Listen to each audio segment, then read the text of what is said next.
Nous sommes en train de voyager à 1000 années-lumière de notre planète, vers un système inconnu. Ici, il y a 2 étoiles brillantes en orbite l'une près de l'autre. Mais il y a aussi une chose petite, mais vraiment énorme également, un trou noir.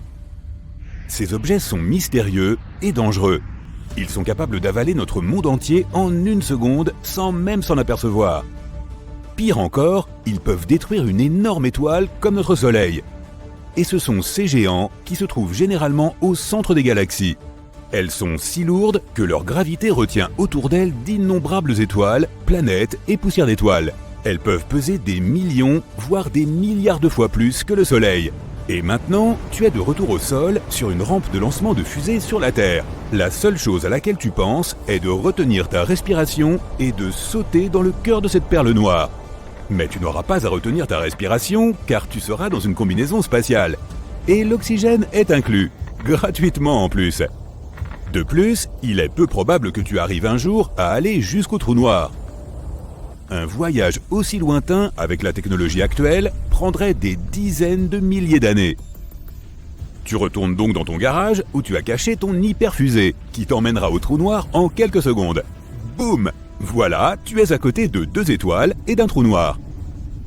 La première chose que tu remarques est que les trous noirs ne sont pas noirs. Sa force gravitationnelle attire non seulement les objets, mais aussi la lumière elle-même. Cela rend le trou invisible. Tu peux seulement voir un anneau brillant autour de lui que l'on appelle l'horizon des événements. Il est constitué de lumière tordue, de poussière chaude, de plasma et de morceaux d'astéroïdes qui se trouvent aussi piégés à cet endroit. Donc l'horizon des événements est le premier obstacle à surmonter. Bon, tu enfiles ton réacteur dorsal, tu ouvres la porte de ta fusée et tu sautes vers le trou noir. La force de gravité commence à t'attirer rapidement vers lui. La combinaison spatiale te protège des énormes températures et niveaux de radiation de l'horizon des événements. Les équipements de protection conventionnels ne pourraient guère t'aider. Alors tu remercies ton père d'avoir caché cette combinaison protectrice ultra puissante dans ton garage. Tu commences à avoir l'impression que ton corps s'étire désagréablement. Le problème, c'est que la gravité augmente à chaque fois que l'on se rapproche du centre du trou noir.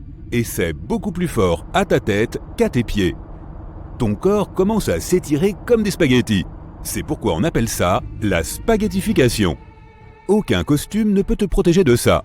Et il n'y a pas un seul vaisseau spatial qui puisse résister à ce genre de contraintes. Bon, cette vidéo a été courte. Ok, alors rembobinons jusqu'au moment avant le saut. Tu réalises que pour atteindre le cœur du trou noir et survivre, tu n'as pas besoin d'un équipement amélioré, mais d'un autre trou noir. Et c'est la taille et le poids de celui-ci qui comptent. Théoriquement, tu peux survivre à la chute dans un trou noir supermassif. Tout dépend de la largeur de l'horizon des événements du trou noir. Quand un trou est petit, à peu près le poids de notre Soleil, l'horizon des événements est lui aussi petit.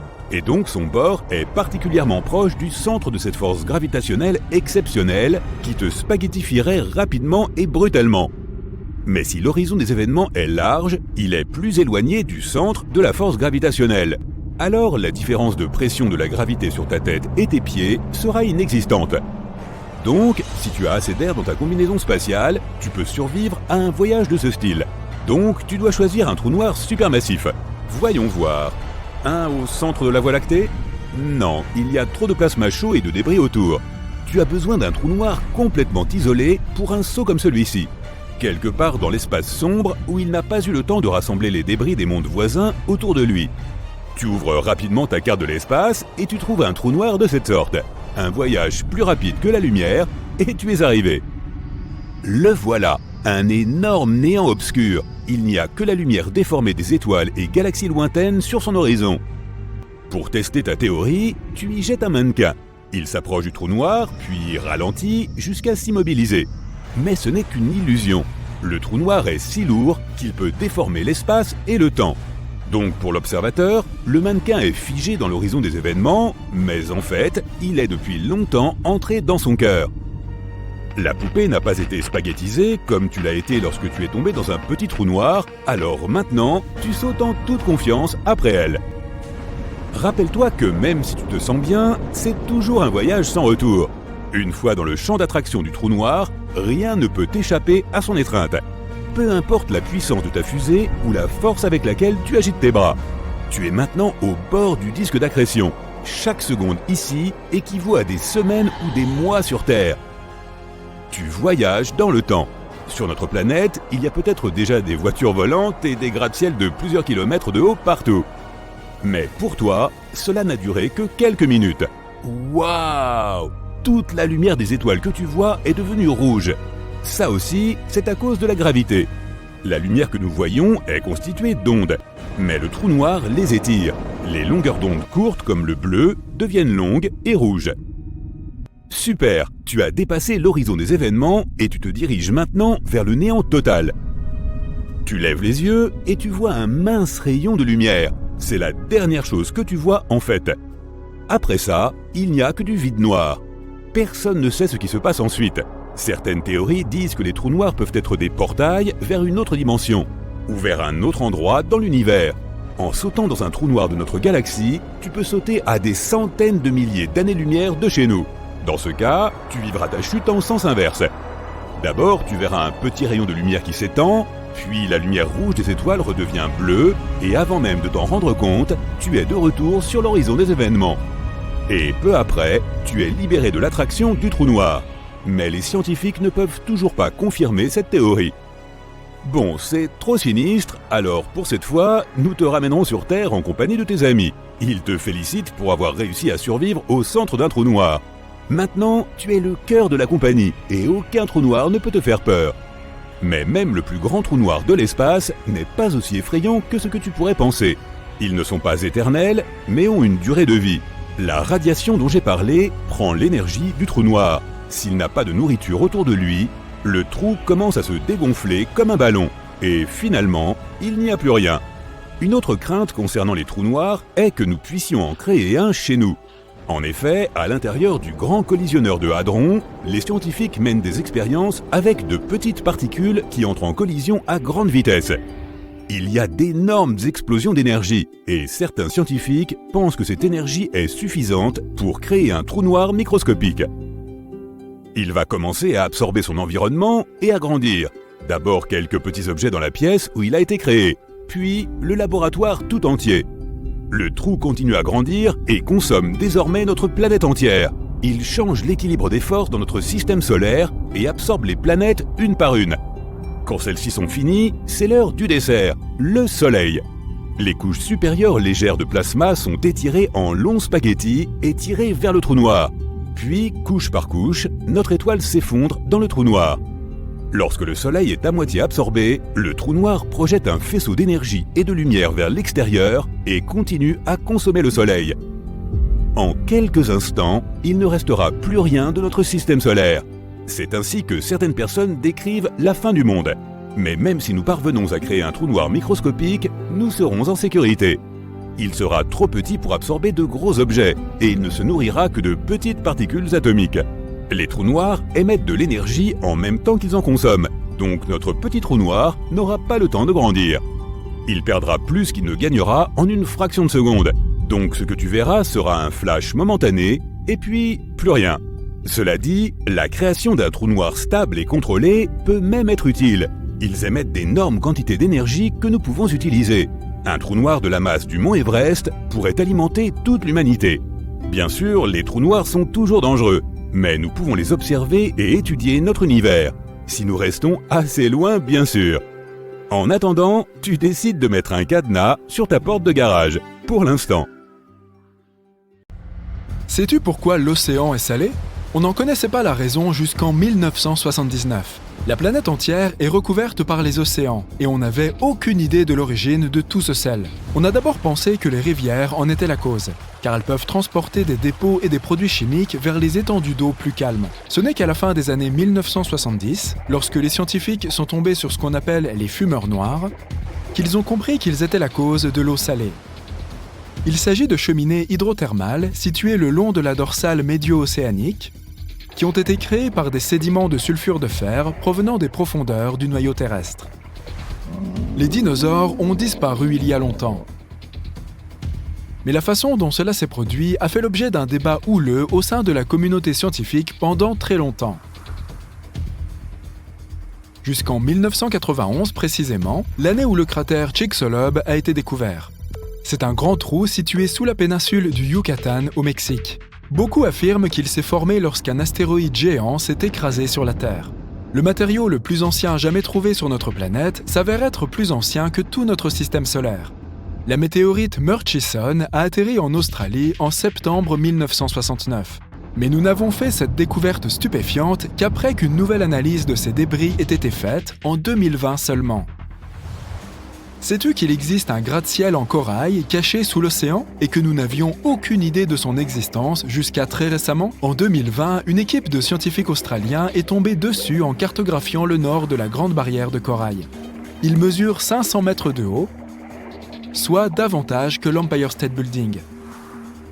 Mais il n'y a pas d'ascenseur. Sais-tu comment les montagnes sont apparues?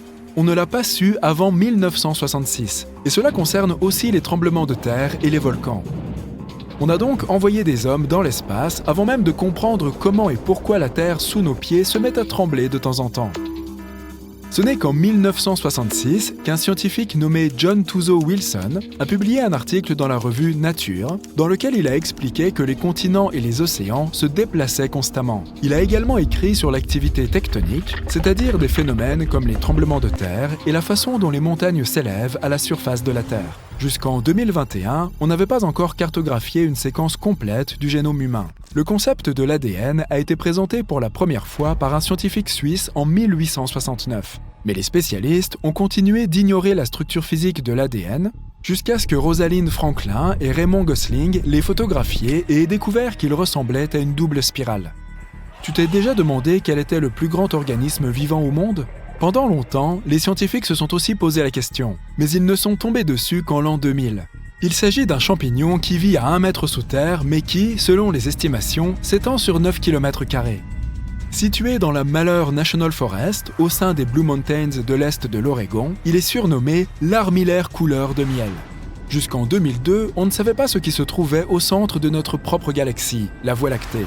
On savait que la Terre tournait autour de quelque chose, mais il nous a fallu attendre le 21e siècle pour comprendre qu'il s'agissait d'un trou noir supermassif, d'une masse 4 millions de fois supérieure à celle de notre Soleil, situé dans une région de la Voie lactée appelée Sagittarius A. Cette découverte a eu lieu après l'invention du détecteur infrarouge de fumée.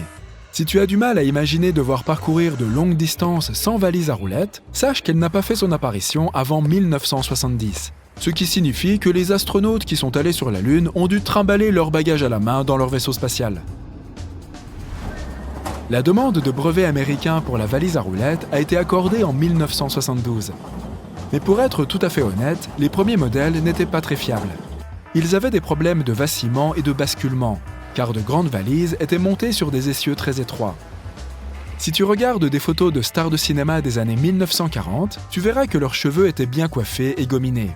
Sais-tu que, d'après des découvertes récentes, même les anciens Égyptiens utilisaient une telle substance pour mouler les cheveux? Toutefois, les stars des années 40 n'utilisaient pas notre version moderne du gel, car cette invention n'est apparue que dans les années 1960.